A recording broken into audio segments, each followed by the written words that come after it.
ఛానల్లో ఉన్న సభ్యులందరికీ అభివందనాలు. అలాగే ఈ బయట నుంచి ఎవరైనా వింటూ ఉంటే వారికి కూడా నా వందనాలు. మరి ఇప్పుడు మనం వినబోయే సీరియల్ మళ్ళీ ఎప్పుడో ఎక్కడో 8వ భాగం. రచన కొమ్మూరి సాంబశివరావు గారు. గిన్నెలు మర్నాడు పని మనిషి వచ్చి తీస్తుందని అలాగే వదిలేసింది. వసంత్ సిగరెట్ తర్వాత సిగరెట్ తాగుతూ కబుర్లు చెప్తున్నాడు. 10 గంటల ప్రాంతాన మీనాక్షి 2 సార్లు ఆవలించింది.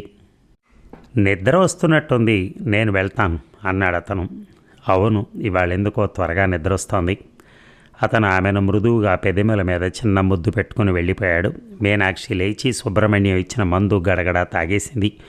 ఆముదంలా ఉంది. కడుపులో తిప్పింది. ఏమీ ఆలోచించకుండా దీపం ఆర్పి పడుకుంది. ఒక రాత్రి వేళ మీనాక్షికి మెలకు వచ్చింది. కడుపులో పోట్లు ఎవరో 2 చేతులా పెట్టి కెలుకుతున్నట్టుగా, పేగులు పట్టి నలుపుతున్నట్టుగా బాధ. ముచ్చెమటలు పోస్తున్నాయి. కాళ్ళు నడుము పీకేస్తున్నట్టుంది. లేవాలి, లేచి దీపం వెలిగించాలి. లేవలేకపోయింది, కూర్చోలేకపోయింది. బాధ, విపరీతమైన బాధ, భరించలేని బాధ. అటు ఇటు దొర్లుతోంది. ధారలుగా కారిపోతోంది చెమట. కాళ్ళు, వేళ్ళు, చేతి వేళ్ళు వంకరలు తిరుగుతున్నాయి. స్వాధీనంలో లేదు ఏ అవయవం. నెమ్మదిగా మూలుగుతోంది. టైం ఎంత అయిందో, ఎప్పుడు తెల్లవారుతుందో. చీకటి పోదు, వెలుగు రాదు. మూలుగు పెద్దదైంది, మూలకూడదు. పెద్దగా మూలిగితే వసంత నిద్ర లేచి వస్తాడు అని తెలుసు. కానీ మూలుగు ఆపుకోలేకుండా ఉంది. అమ్మో అమ్మో, అబ్బా అబ్బా అని కేకలు వేస్తోంది. తలుపు దబదబా చప్పుడైంది. అంత పెద్ద చప్పుడు ఎక్కడి నుంచి ఇచ్చిందో దూరాన్ని నుంచి వినిపిస్తున్నట్టుగా ఉంది. మీనా, తలుపు తీ, ఏమైంది? వసంత్ కంగారుగా అడగటం చెవిలో రహస్యంగా వినపడుతోంది. ఏం లేదు, నువ్వు వెళ్ళి పడుకో అన్నాను అనుకుంది. ఆ మాటలు అతనికి వినిపించింది లేంది ఆమెకు తెలియదు. తలుపు బాదుతున్నాడు. కొడతాడేమో. లేచి వెళ్ళి తలుపు తీయాలి, లేదా ఆ అరుపులకు ఆ గొడవకు అందరూ వస్తారు. మంచం మీద నుంచి కిందకి దిగబోయింది. కాళ్ళు వణికి నిలబడలేక కుప్పగా నేల మీద పడిపోయింది. తలుపు తట్టకు, వస్తున్నాను అంది. అరిచాను అనుకుంది. అతనికి ఏమీ వినపడలేదు. మీనాక్షి మూలుగు తప్ప. తలుపు తంతున్నాడు. పాకుతూ తలుపు దగ్గరికి వెళ్ళి గడియ తీసింది. గడియ చప్పుడు కాగానే వసంత్ తలుపు తోశాడు. పూర్తిగా తెరుచుకోలేదు. తలుపుకు అడ్డంగా నేల మీద పడున్న మీనాక్షిని చూసి, మీనా, నా మీనా, ఏమైంది అని ఆమెను దాటి లోపలికి వెళ్ళాడు. మీనాక్షి కళ్ళు మూసుకొని మూలుగుతోంది. 2 చేతుల్లో ఆమెను ఎత్తుకుని మంచం మీద పడుకోబెట్టాడు. తన షర్టు చివరలతో ఆమె గడ్డం, నుదురు, మెడ తుడిచి, ఏమైంది మీనా అడిగాడు లాలనగా. ఏమీ లేదు, కడుపులో కాస్త నొప్పి, అజీర్ణం. నువ్వు వెళ్ళు. నేను వెళ్ళనా? నిన్ను ఇలా వదిలేసి ఎలా వెళ్ళిపోతాను, ఎలా నిద్రపోతాను? చిన్నగా నవ్వింది. టైం ఎంత అయింది? 4 అన్నాడు అతను. అంతే. ఎప్పుడు తెల్లారుతుంది? మాట్లాడలేదు. నొప్పి, కళ్ళు తిరుగుతున్నాయి. తెల్లారితే ఈ నొప్పి పోతుందని ఆశ. మంచినీళ్ళు ఇవ్వనా? వద్దు, నాకేం వద్దు. లేస్తోంది. ఎక్కడికి? నీళ్ల గదికి. చేయి పట్టుకుని నీళ్ల గది వరకు నడిపించాడు. తలుపు వేసుకోవద్దు అన్నాడు వెనక్కి తిరిగి. 2 నిమిషాల తర్వాత మీనాక్షి మూలుగుతో నీళ్ల గదిలోంచి బయటకు వచ్చింది. మీనా, డాక్టర్ని పిలుస్తాను. వద్దు, ఏమీ లేదు, అజీర్ణం, నువ్వు వెళ్ళి పడుకో అని మూలుగుతోంది. నొప్పి తెరలుగా వస్తోంది. ఒక్కొక్కసారి నొప్పి వచ్చినప్పుడు తట్టుకోలేక వేళ్ల గోళ్లతో అతని అరచేతిని గీరుతోంది. డాక్టర్ని పిలిస్తే నిమిషంలో మందిచ్చి తగ్గిస్తాడు. నాకు డాక్టర్ వద్దు. మీనాక్షి యమ బాధపడుతోంది. వసంత్ ఏమీ తోచక ఏం చేయలేక క్షణానికి ఆమె అరచేతిని నొక్కుతూ చెమట తుడుస్తూ గడిపాడు తెల్లారే వరకు. తెల్లారగట్ట పని మనిషి వచ్చి నీళ్ల గదిలోకి వెళ్ళి బయటకు వచ్చి పక్క మీద మీనాక్షిని, పక్కన కూర్చున్న వసంత్ని పరీక్షగా చూస్తూ నిలబడింది. నువ్వు వెళ్ళి పని చూసుకో అన్నాడు వసంత్. అమ్మగారికి మందు ఇస్తున్నారా? లేదు, అజీర్ణం, మందు వద్దంటోంది. డాక్టర్ అమ్మని పిలవండి అన్నది పని మనిషి. వసంత్కి అర్థం కాలేదు. ఎందుకు డాక్టర్ అమ్మెందుకు అడిగాడు. చెప్పిన మాట వినండి. అమ్మగారు వద్దన్నా వినిపించుకోవద్దు. డాక్టర్ అమ్మని పిలవండి, చాలా ప్రమాదం. ప్రమాదం అనే మాట వినగానే వసంత్ గుండెలో రాయి పడినట్టయింది. నువ్వెక్కడే ఉండు, నేను పిలుచుకుని వస్తానని పరిగెత్తాడు. వసంత్ పని మనిషి ఏం మాట్లాడింది, అతను ఎక్కడికి వెళ్ళింది విచారించే స్థితిలో లేదు మీనాక్షి. నరక యాతన పడుతోంది. అరగంటలో వసంత్ లేడీ డాక్టర్ని పిలుచుకుని వచ్చాడు. మీనాక్షి వాటా తలుపు మూసేసింది. వసంత్ వసారాలో తారట్లాడుతున్నాడు. లేడీ డాక్టర్ మీనాక్షిని పరీక్ష చేసింది. ఆమె ఏ ప్రశ్నకు జవాబు చెప్పే స్థితిలో లేదు. అందువల్ల డాక్టర్ మీనాక్షికి ఇంజెక్షన్ ఇచ్చి బయటకు వచ్చింది. డాక్టర్ ఎలా ఉంది అడిగాడు వసంత్. మీతో మాట్లాడాలి, ఇంకో గది లేదా అడిగింది డాక్టర్. రండి, ఇది నా వాట అని తన వాటా తలుపు తెరిచాడు. ఆమె మీకేమవుతుంది డాక్టర్ మొదటి ప్రశ్న. ఎవరు? మీనాక్ష. ఇప్పుడేం కాదు, మేము వివాహం చేసుకోబోతున్నాం. అలాగా, వివాహం చేసుకోబోయేవాళ్ళు ఎందుకని తొందరపడ్డారు? తొందర దేనికి? సరే, ఈ ప్రశ్నకు జవాబు చెప్పండి. ఈ మందు ఎవరు తెచ్చారు, మీరేనా అని మీనాక్షి గదిలోంచి తెచ్చిన సీసా చూపించింది. నేను తీసుకురాలేదు, మీనాక్షి తెచ్చుకొని ఉండాలి. మందు తీసుకుని పోగొట్టుకోమని మీకు చెప్పారా? వసంత్కి సహనం పోయింది. డాక్టర్, మీరు అంటుందేమిటో నాకు అర్థం కావట్లేదు, దయచేసి విపులంగా చెప్పండి. 4వ నెల అయి ఉండాలి. చోళాలు కడుపు పోగొట్టుకోవటానికి మందు తీసుకుంది. చేసింది నేరం. ఆమె ఆ నేరం చేయటానికి ఆమెకు తోడ్పడిన వాళ్ళు కూడా శిక్షార్హులు. ఇంతకన్నా విపులంగా చెప్పాలా అడిగింది డాక్టర్ రుసరుసలాడుతూ. మీనాక్షికి కడుప 4వ నెల? నేను నమ్మను అన్నాడు. నిజంగా నీకు తెలీదా? డాక్టర్, నాకు తెలియదు. తెలిస్తే అటువంటి పని చేయనిచ్చేవాడిని గాను. ఇప్పుడు అర్థమవుతోంది. చదువుకున్నది, సంస్కారం ఉన్న మనిషి ఇలా ఒంటిగా ఎందుకు ఇక్కడికి వచ్చి ఉన్నదో. డాక్టర్ వసంత్ని ఇంకా ప్రశ్నలు అడిగింది. అతను దాచకుండా జవాబులు చెప్పాడు. డాక్టర్కి అర్థమైంది మీనాక్షి ఎందుకు ఇలా చేసిందో. సామాన్యమైన పరిస్థితుల్లో అయితే పోలీసులకు రిపోర్ట్ చేసేదాన్ని, కానీ ఇప్పుడు ఇటువంటి పరిస్థితిలో పోలీసులకు రిపోర్ట్ చేయడం మంచిది కాదు. జరిగిన హాని లేదు. ఇంజెక్షన్ ఇచ్చాను. పోలీసులకు రిపోర్ట్ చేస్తే పోలీసు విచారణ అయి పాపం ఈమె జీవితం నాశనం అవుతుంది. 4 రోజుల పాటు ఈమెను చాలా జాగ్రత్తగా చూసుకోవాలి, శుశ్రూష చేయాలి, మంచం మేంచి కదలనివ్వకూడదు. ఇప్పుడు ఆమెను ఏమీ అడగకూడదు. అసలే బాధతో ఉంది. 4 రోజుల పాటు ఒక ఆయాని కానీ నర్సును కానీ పెట్టండి అంది. నర్సా? ఎలా పిలిపించటం అడిగాడు. రోజుకు 10 రూపాయలు ఇవ్వాలి. 24 గంటలు ఇక్కడే ఉంటుంది. నేను పంపిస్తాను. Thanks doctor. ప్రాణానికి ఏమీ ప్రమాదం లేదు. మందులు ఎప్పుడు ఎలా ఇవ్వాలో నర్సుకి చెప్తాను. ఇవిగో ఇవి తెప్పించండి, మళ్ళీ రేపు వచ్చి చూస్తాను అని ఫీజు తీసుకుని వెళ్ళిపోయింది. గంట తర్వాత 50 ఏళ్ల స్త్రీ వచ్చింది. డాక్టర్ పంపిన నర్సు ఆమె. ఇక డాక్టర్ నిద్రకు కూడా మీనాక్షికి ఇంజెక్షన్ ఇచ్చింది. కళ్ళు మూసుకుని పడుకుంది. మంచం పక్కన నర్సు కూర్చొని కనిపెడుతూ ఉంది. ఆ రోజంతా వసంత్ ఇంట్లోంచి కదలలేదు. 2-3 సార్లు మీనాక్షి గది తలుపు తోసి చూశాడు. తలుపు లోపల గడియ పెట్టుంది. కాగితాలు తీసుకుని ఏదో రాసుకోవటానికి ప్రయత్నించాడు. కలం కదలలేదు. చదువుకోవటానికి పుస్తకాలు తీశాడు. అక్షరాల మీద దృష్టి నిలవలేదు. గదిలో పచారులు చేస్తూ గడిపేశాడు. మర్నాడు పొద్దున్నే 8 గంటలకల్లా డాక్టర్ వచ్చింది. 10 నిమిషాలు మీనాక్షి గదిలో ఉండి బయటకు వచ్చింది. వసంత్ ఆమె కోసం కాచుకున్నాడు. డాక్టర్, ఎలా ఉంది? చెప్పానుగా ఏం ప్రమాదం ఏమీ లేదని. అంటే గర్భం పోతుందా?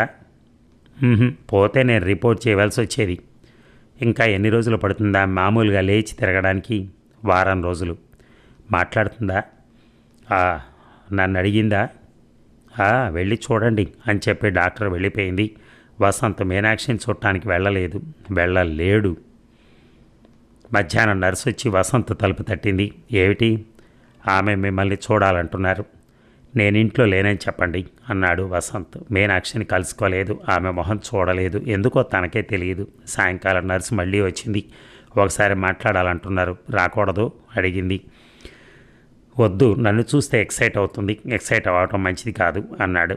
అతను రాత్రంతా నిద్రపోలేదు. రాస్తూ కూర్చున్నాడు. తెల్లారిన తర్వాత బయటికి వెళ్ళి 12 గంటలకు తిరిగి వచ్చాడు. మీకోసమే కాచుకున్నాను, ఆమె మిమ్మల్ని అడుగుతున్నారు అంది నర్సు. డాక్టర్ గారు వచ్చారా? వచ్చారు. ఇక ఏమీ పర్వాలేదు అని మీరు కలుసుకుని మాట్లాడచ్చని చెప్పారు. అలాగా మాట అని లోపలికి పిలిచాడు నర్సుని. ఆమె లోపలికి రాగానే బల్ల సొరుగులోంచి ఒక కవర్ తీసి అందులో ఇంకొక కవర్ పెట్టి, ఇది మీనాక్షికి ఇవ్వండి, ఇప్పుడు కాదు సాయంకాలం ఇవ్వండి, ఇప్పుడు నేను ఇంట్లో లేనని చెప్పండి అన్నాడు. ఆమెను మీరు కలుసుకోరా? తల ఊపాడు వసంత్. నర్సు వెళ్ళిపోతోంది. వసంత్ ఆమెను వెనక్కి పిలిచాడు. ఇదిగో 10 రోజులకు మీకు డబ్బు 100 రూపాయలు. 10 రోజులు ఉండమంటారా? అవును, జాగ్రత్తగా చూసుకోండి. అఘాయిత్యం ఏమైనా చేస్తుందేమో, 1000 కళ్ళతో కనిపెట్టి ఉండండి అని చెప్పాడు. నర్సు ఆశ్చర్యపోయింది. మీనాక్షిని కలుసుకోవటానికి నిరాకరించే మనిషికి ఆమె మీద జాలెందుకో అనుకుంది. ఇక లేడీ డాక్టర్ మీనాక్షిని పరీక్ష చేసి, you are now all right, మీతో ఇప్పుడు కాస్త సీరియస్గా మాట్లాడదలిచాను అంది. మీనాక్షి కళ్ళు అప్పగించి డాక్టర్ని చూసింది. మీ స్నేహితుడు వసంతతో వివరంగా మాట్లాడాను. పరిస్థితి గ్రహించాను. మీ మీద జాలి కలగటం వల్ల నేను పోలీసులకి రిపోర్ట్ చేయలేదు. మళ్ళీ ఇటువంటి పని ఇంకెప్పుడూ చేయనని వాగ్దానం ఇస్తారా? అడిగింది డాక్టర్. తల ఊపింది మీనాక్షి. అబద్ధాలు చెప్పి నిజం కప్పిపుచ్చి ఒక మనిషి అనురాగం ఆపేక్ష సంపాదించి ప్రయోజనం లేదు. నిజం బయటపడితే అది పోతుంది. మీరు ఆయనకి నిజం చెప్పి ఉండవలసింది. ఇలాంటి పరిస్థితిలో మిమ్మల్ని స్వీకరించేంత విశాల హృదయం, గాఢమైన ప్రేమ అతనికి ఉన్నాయేమో తెలుసుకోవాల్సింది. అవి అతనికి లేకపోతే ఎలాగూ అతనితో మీరు సుఖపడరు. కనుక అతను మిమ్మల్ని నిరాకరించి వెళ్ళిపోతే చింతించవలసిన అవసరం ఉండేది కాదు. ఇప్పుడు నా నుంచి ఈ విషయం తెలుసుకున్న తర్వాత అతను చాలా షాక్ అయ్యాడు. వసంత్ ఏడి కనిపించడే? ఎందుకు నన్ను చూడటానికి రాడు? అడిగింది మీనాక్షి. లేడీ డాక్టర్ నర్సు వైపు తిరిగి ఆయన్ని పిలువు అంది. ఆయన లేరు, నిన్న రాత్రి నుంచి రాలేదు. ఈ ఉత్తరం ఏమికి ఇవ్వమన్నారు అని కవర్ డాక్టర్కి ఇచ్చింది నర్సు. డాక్టర్ కవర్ చూసింది. మీనాక్షికి అని రాసుంది కవర్ మీద. కవరు మీనాక్షికి ఇచ్చింది. మీనాక్షి కవరు చింపింది. అందులో ఇంకో కవర్ ఉంది. ఆ కవరు చింపింది. అందులో 10 రూపాయల నోట్లున్నాయి. లెక్క పెట్టకుండా నోట్లు పక్క మీద పడేసి ఉత్తరం తీసి చదివి వెక్కి వెక్కి ఏడవడం ప్రారంభించింది. ఏడవకండి. ఏమిటి అన్నది డాక్టర్. ఏడవకేం చేయను, అతన్ని నేను ఎంత బాధించానో మీకేం తెలుస్తుంది అని ఉత్తరం డాక్టర్కి ఇచ్చింది మీనాక్షి. ఇంకొకళ్ళ ఉత్తరం చదవటం డాక్టర్కి ఇష్టం లేదు. కానీ రోగికి సంబంధించింది. ఆమెకు తనేమైనా సహాయం చేయగలనేమోనని ఉత్తరం చదవటం ప్రారంభించింది. మీనాక్షి, ఈ 2 రోజులు నేను ఎంత క్షోభపడ్డానో నీకు చెప్పిన అర్థం కాదు. నువ్వు పడిన బాధ కన్నా 1000 రెట్లు ఎక్కువ బాధపడ్డాను. నన్ను పెళ్లి చేసుకోవటానికి నువ్వు అభ్యంతరం ఎందుకు చెప్పావో ఇప్పుడు అర్థమైంది. నేను నీచే ఆకర్షించబడుతున్నానని నీకు తెలిసినప్పుడే నాకు చెప్పి ఉండవలసింది. అలా కాక నాకు ఆశ చూపించి నన్ను ఆకర్షించి నేను పూర్తిగా నీ దాసుడిని అయిన తర్వాత అభ్యంతరం చెప్పడం చాలా నీచమైన పని. అంతేకాదు, రహస్యంగా నువ్వు నీ గర్భం పోగొట్టుకోవడానికి చేసిన ప్రయత్నం మరీ రాక్షసమైన పని. ఒకవేళ ఏవీ గొడవ లేకుండా నీ కడుపు పోయి ఉంటే నాకేమీ చెప్పకుండా నన్ను పెళ్లి చేసుకుని ఉండేదానివి, అవునా? అంటే నన్ను మోసం చేయటానికి కూడా నువ్వు సిద్ధపడ్డావు. మోసము, రాక్షసత్వం ఉన్న చోట ప్రేమ ఉండటానికి వీల్లేదు. ప్రేమ దైవత్వం. ప్రేమ నిస్వార్థమైంది. నువ్వు ప్రేమించలేవు, నువ్వు నన్ను ప్రేమించలేదని నిశ్చయించుకున్నాను. కనుక ఇంక మళ్ళీ నిన్ను చూడదలుచుకోలేదు. నా జీవితం ఏమవుతుందో నాకే తెలియదు. స్పష్టంగా ఏది ఆలోచించే స్థితిలో నేను లేను. నువ్వు నన్ను వీలైనంత త్వరగా మర్చిపో. నీకు పుట్టబోయే పిల్లనో పిల్లాడినో ప్రేమతో పెంచి నువ్వు చేయబోయిన పాపానికి పరిహారం చేసుకో. నన్ను మర్చిపోవటం నీకు కష్టం కాదని నాకు తెలుసు. ఈ జీవితంలో నిన్ను నేను మర్చిపోలేను. ఈ జీవితంలో నేను ఇంకొకరిని ప్రేమించలేను. ఈ విషయాలు నాకు తెలుసు. నేను చిత్తక్షోభతో, రంపపు కోతతో జీవితం దుర్భరమై చావలేక బతకలేక జీవత్యమం అయితే అది నా కర్మ, అంతే. డాక్టర్కి, నర్సుకి, మందులకి నీ వద్ద డబ్బు ఉండదేమోనని, ఉన్నా నువ్వు బ్యాంకుకు వెళ్ళి తెచ్చుకోలేమేమోనని 100 రూపాయలు ఈ కవర్లో పెట్టాను. నర్సుకి 100 రూపాయలు ఇచ్చాను. Good bye, Vasanth. ఆ ఉత్తరం మడిచి కవర్లో పెట్టింది డాక్టర్. అతను మిమ్మల్ని నిజంగా చాలా సిన్సియర్గా ప్రేమించాడు. అదృష్టవంతులు మీరు, అంది. కళ్ళ నీళ్లతో మీనాక్షి డాక్టర్ని చూసి, అదృష్టవంతురాలనా? అంతటి ప్రేమను పోగొట్టుకున్న నేను అదృష్టవంతురాలనా? అడిగింది. ప్రేమ ఎక్కడికి పోతుంది? వస్తాడు రేపో ఎల్లుండో. అంతగా ప్రేమిస్తున్న మనిషి మిమ్మల్ని క్షమించగలుగుతాడు అని ధైర్యం చెప్పి డాక్టర్ వెళ్ళిపోయింది. ఇక వారం రోజుల్లో మీనాక్షికి ఆరోగ్యం వచ్చేసింది. లేచి తిరగగలుగుతోంది. నర్సును పంపించి వేసింది. వంట చేయటం లేదు. హోటల్ నుంచి తెప్పించుకుంటోంది. పక్క వాటాలోకి ఎవరో 2 స్టూడెంట్స్ వచ్చారు. మీనాక్షి గుమ్మం దాటి బయటికి వెళ్ళటం లేదు. కన్ను మూసుకున్నా, కన్ను తెరిచినా, మెలకువగా ఉన్నా, నిద్రపోయినా ఏం చేస్తున్న వసంత్ స్మరణే ఆమెకు. అతను ఏమయ్యాడు? నిజంగా తనను మర్చిపోయాడా? తన మీద అసహ్యము, ద్వేషము కలిగాయా? లేడీ డాక్టర్ అతను 2 రోజుల్లో తిరిగి వస్తాడందే. 10 రోజులు దాటిపోయాయి. అతను రాలేదు. ఇక అసలు రాడేమో. తనకిక కనపడడేమో. అతను ఎంత బాధపడుతున్నాడో. బాధ భరించలేక చచ అంత పని చెయ్యడు. పత్రికలు తెప్పించేది. ఏ పత్రికలోనైనా అతని కథ ఉందేమో చూసేది. ఎక్కడా అతని పేరు కనిపించేది కాదు. అంత పని చేస్తాడా? ఆత్మహత్య చేసుకుంటాడా? వెక్కి వెక్కి ఏడుస్తోంది. నిద్ర పట్టిన కలలో వసంత్ కనబడతాడు. వసంత్ అని పిలుస్తుంది. తను పూర్వజన్మలో చాలా ఘోరమైన పాపాలు చేసుండాలి, లేకపోతే తన జీవితం ఇలా కాదు. వసంత్ కనిపించకపోయినా అతను తనను ప్రేమించకపోయినా ఎండిపోతున్న తన బతుకు అలా ఎండిపోయేది. నీళ్లు పోసినట్టయి మళ్ళీ చిగురించి బతుకులో ఉత్సాహం, సంతోషం అంటే ఏమిటో, గుండెల్లోకి వెలుగొస్తే ఎలా ఉంటుందో ఒకసారి తెలిసాక ఈ నైరాస్యం, ఈ వెలితి, ఈ చీకటి తను ఎలా భరిస్తుంది? రోజులు గడుస్తున్నాయి. నెల దాటిపోయింది. వసంత్ ఇంకా మళ్ళా కనిపిస్తాడనే ఆశ పూర్తిగా పోయింది మీనాక్షికి. బతకాలని ఇచ్చ పోయింది. డాక్టర్కి మాట ఇచ్చింది మళ్ళీ అఘాయిత్యం చేయను అని. ఏమీ చేయకూడదు. కానీ కాన్పులో తన ప్రాణం పోతే తన కడుపులో పాపని పోని ఈ అభాగ్యురాలు కడుపున పుట్టి ఆ పాప మాత్రమే సుఖపడుతుంది. పెరిగి పెద్దదై ఎన్ని కష్టాలు, ఎంత బాధ, ఎంత నరకం అనుభవిస్తుందో. తింటోంది, ఊపిరి పీలుస్తోంది, స్నానం చేస్తోంది, బట్టలు వేసుకుంటోంది. ఇవన్నీ ఊపిరి పీల్చినట్టు తన ప్రయత్నం లేకుండా ఆలోచించకుండా చేస్తోంది. చావు వస్తే చావు రావాలనే కోరుకుంటూ ప్రతి గంట గడుపుతోంది. మరో నెల గడిచిపోయింది. 6 నెలలు దాటాయి. ఇంకా 3 నెలలు గడవాలి అంతే. కాన్పులో తాను బతకనని మీనాక్షి గట్టి నమ్మకం. ఎందుకో తనకే తెలీదు. ఇంకా తెల్లారలేదు. ఎవరో అప్పుడే తలుపు తడుతున్నారు. పాల మనిషి ఇంత త్వరగా రాదే. పని మనిషి కూడా చీకటితో రాదు. ఎవరు? మీనాక్షి లేచి వెళ్ళి తలుపు తీసింది. తన కళ్ళను తనే నమ్మలేకపోయింది. వసంత్ అంది. అతను నిమిషం పాటు ఆమెను రెప్పవాల్చకుండా చూసి బొంగురు పైన స్వరంతో, మీనా, నన్ను క్షమించవు అన్నాడు. నిన్ను నేను క్షమించటం? రా వసంత్ అని చేయి పట్టుకుని లోపలికి తీసుకెళ్ళింది. అవును, నిన్న ఆ స్థితిలో వదిలి వెళ్ళినందుకు. నేను రాక్షసుణ్ణి, స్వార్థపరుణ్ణి. ఏమాత్రమైనా నాలో మానవత్వం ఉంటే నిన్ను అలా ఒంటిగా వదిలి వెళ్ళేవాణ్ణి కాను అన్నాడు. కూర్చో వసంత్. నాకు మాటలు రావట్లే సంతోషంలో. నేను బతికుండగా మళ్ళీ నిన్ను చూస్తాను అనుకోలేదు వసంత్. ఏమయ్యావు ఇన్నాళ్ళు అడిగింది దీనంగా. మొదట్లో నీ మీద కోపం వచ్చింది. నన్ను మోసం చేశావని, నాకు ముందే చెప్పలేదని, కావలసి ఆలోచించి నన్ను నీ వల్ల వేసుకున్నావని నిన్ను తిట్టుకున్నాను. తర్వాత రోజులు దొర్లిపోయాక తెలిసొచ్చింది మీనా నీ ప్రేమలో గొప్పతనం. నా కోసం నీలో ఉన్న ఇంకో ప్రాణాన్ని, నీ కడుపులో పాపాయిని బలివ్వటానికి సిద్ధపడ్డావు. నేను పెళ్లి చేసుకోమని నిన్ను ప్రాధేయపడినప్పుడు నువ్వు అభ్యంతరం చెప్పేసరికి నేను బాధపడుతూ ఉంటే నువ్వు నా బాధ చూడలేక నాకు సంతోషం ఇవ్వటానికి నువ్వు నీ స్వార్థాన్ని చంపుకున్నావు. నా కోసం ఎంతో బాధ అనుభవించడానికి సిద్ధపడ్డావు.